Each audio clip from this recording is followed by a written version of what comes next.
Guys, so this is the Gundry MD multi-purpose bread mix.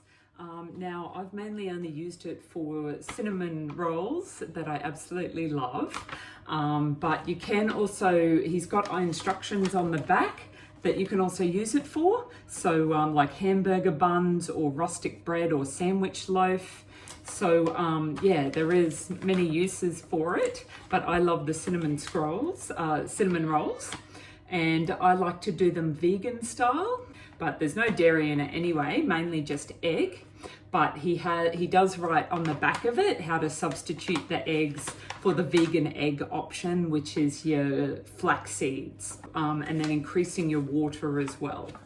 So we're going to start with the directions on the back.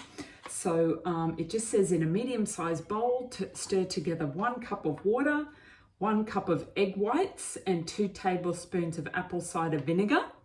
Now, as I don't have egg, it does say the vegan option is to not include the eggs, but to add 3 tablespoons of flax seeds and increase the water by an extra ½ cup. So here I've got my 1½ cups of water measured out. So remember the extra ½ cup, because we're not using eggs, we're using flaxseed, ground flaxseed.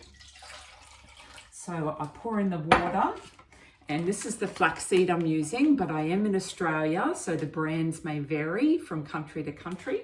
So I like to use the organic. This is Ceres Organics ground flax seeds, and it says to add 3 tablespoons of those. So I've got 1 tablespoon here, 3 tablespoons of that, and also 2 tablespoons of the apple cider vinegar. So here I've got some organic unfiltered apple cider vinegar. This one's just a Barnes brand. So 2 tablespoons. And make sure you preheat your oven first as well. That's a step I normally forget to do. So we'll quickly preheat the oven. Now it says 400 fan forced, which is usually about 180 to 200 degrees.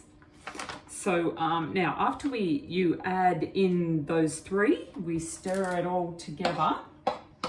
And then because of the flaxseed meal, because it swells up and goes all gooey like a real egg, so you've got to allow that to sit for a few minutes. So now that I've added the water, the apple cider vinegar, and the flaxseed in here, the next thing we do is we open the bread packet, and we're meant to whisk that in very quickly. Okay, so we stir it and whisk it as quickly as we can while it swells up and absorbs the liquid. Okay, so as you can see, it's turning into a dough. So we'll keep mixing that until all the flour has been absorbed. For the cinnamon rolls, it does say complete steps 1 to 3, which is the ones we've just done. And after you mix the bread mix into the wet mix, it says to allow it to sit for about 1 minute, and then using clean hands to gently knead and squeeze the dough for about 1.5 minutes, and then the dough will tighten up and become a bit sticky.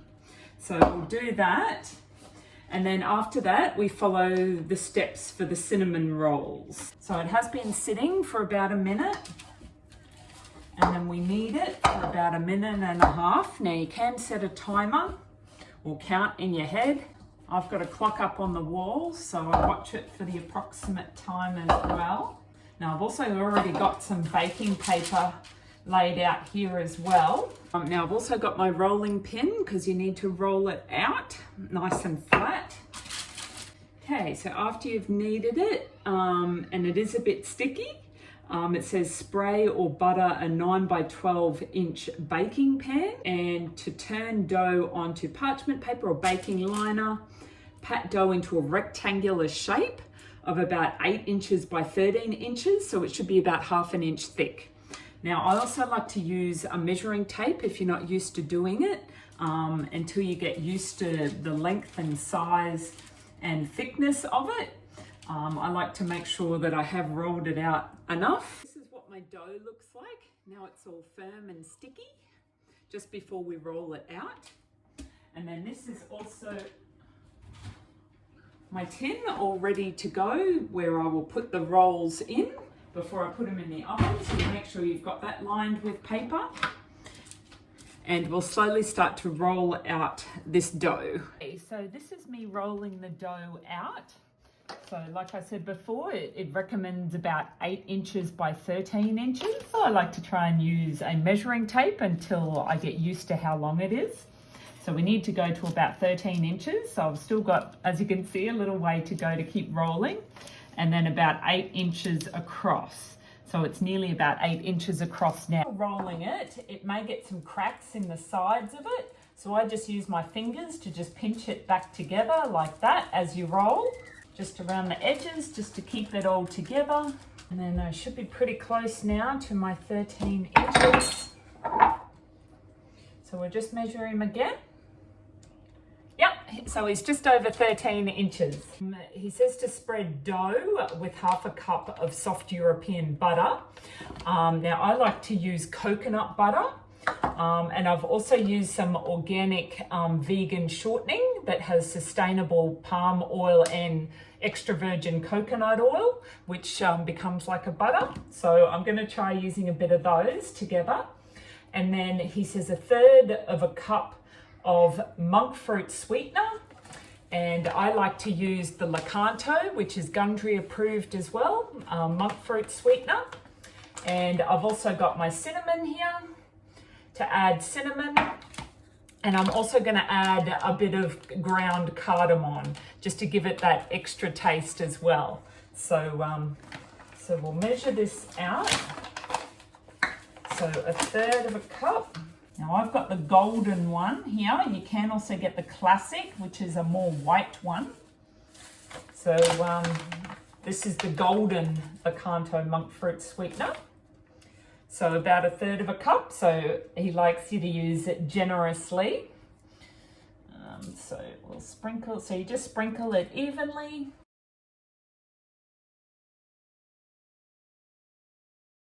And then also get my cinnamon. I like to use it generously because I love the taste of cinnamon. And then I'm just going to use the rest of this ground cardamom. Okay, so you just make sure you sprinkle it evenly, like so. Then after you've done that, the next part is the rolling, which can be a bit difficult, but as long as you keep it tight.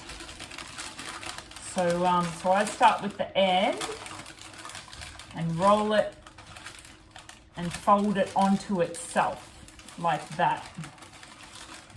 Now if it cracks a little bit, just push it back together with your fingers.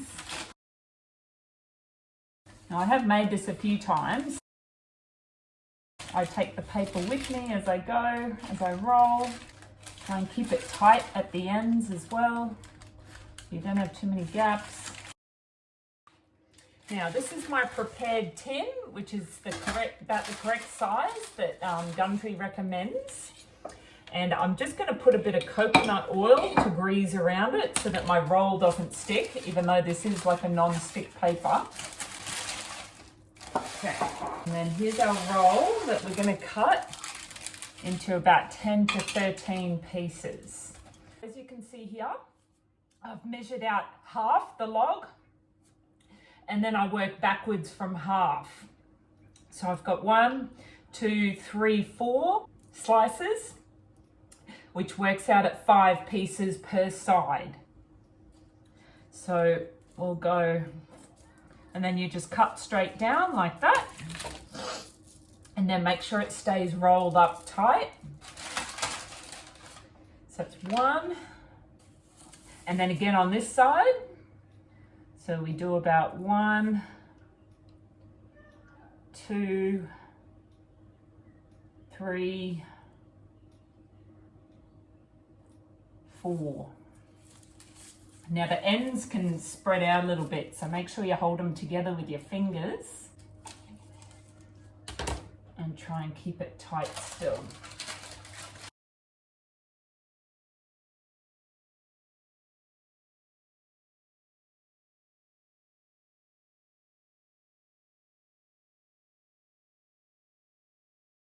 So just make sure they're all pretty tight together still.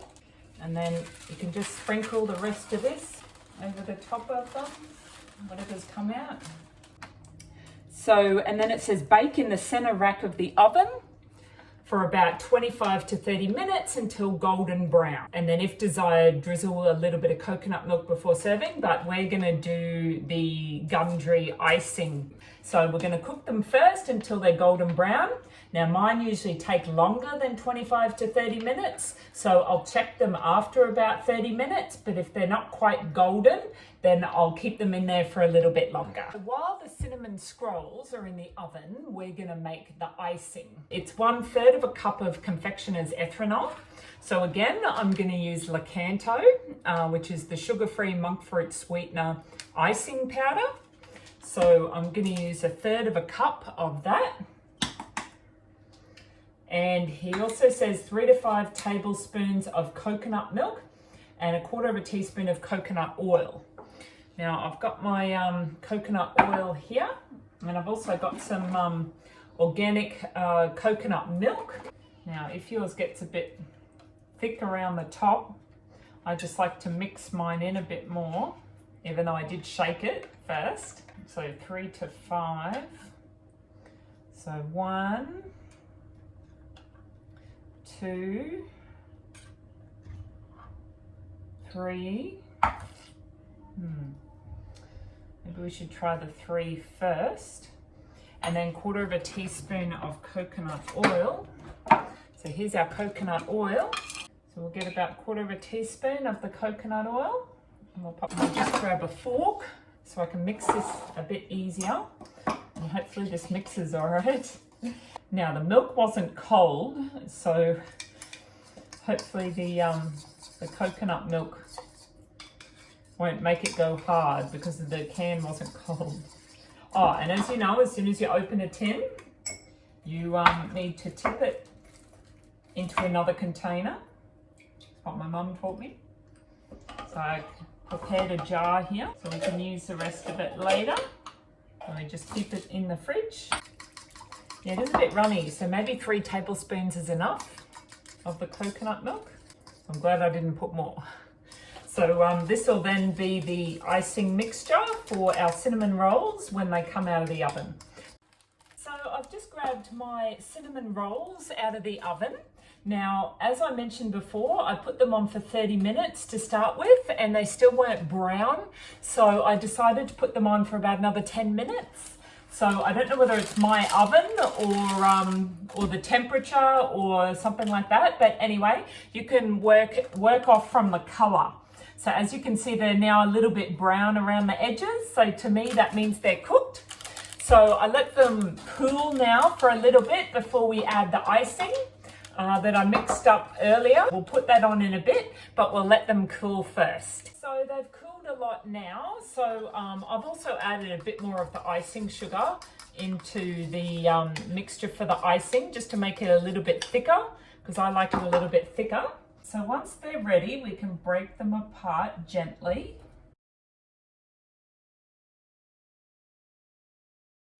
And then you just get some of the icing and drizzle it. So that's pretty much your finished product, and we'll hope it tastes good too. Wow, they taste better than the last lot I did. Best cinnamon rolls ever. Thank you, Dr. G.